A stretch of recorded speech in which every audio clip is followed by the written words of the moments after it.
नमस्कार मित्रांनो, तुम्ही पाहत आहात विचारधारा, जिथे प्रत्येक प्रश्नाचं उत्तर नाही तर प्रत्येक उत्तरामागचा विचार शोधला जातो. आजचा प्रश्न आहे, मूल होणं खरंच प्रत्येकासाठी गरजेचं आहे का? उत्तर देण्याची घाई करू नका. एकदा शांतपणे विचार करा. प्रत्येक जोडप्याचा प्रवास वेगळा असतो. काहींना मूल हवं असतं, काहींना थोडा वेळ हवा असतो, तर काही जण मूल न होण्याचा निर्णय घेतात. कारणं अनेक असू शकतात. आर्थिक परिस्थिती, करिअर, आरोग्य किंवा फक्त वैयक्तिक निवड. ही जीवनातील महत्त्वाची कारणे आपल्याला नेहमी विचार करायला भाग पाडतात. पालक होणं ही खूप मोठी जबाबदारी आहे. ती फक्त परंपरा म्हणून नाही, तर पूर्ण तयारीने स्वीकारली गेली पाहिजे.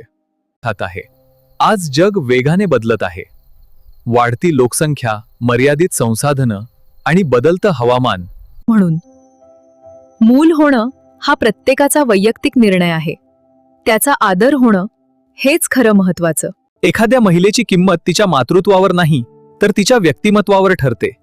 निर्णय तिचा, आदर आपला. मातृत्व हा अधिकार आहे, सक्ती नाही. विचार आवडला असेल तर लाईक करा आणि अशाच विचारांना नवी दिशा देणाऱ्या व्हिडिओंसाठी विचारधाराला सबस्क्राईब करा.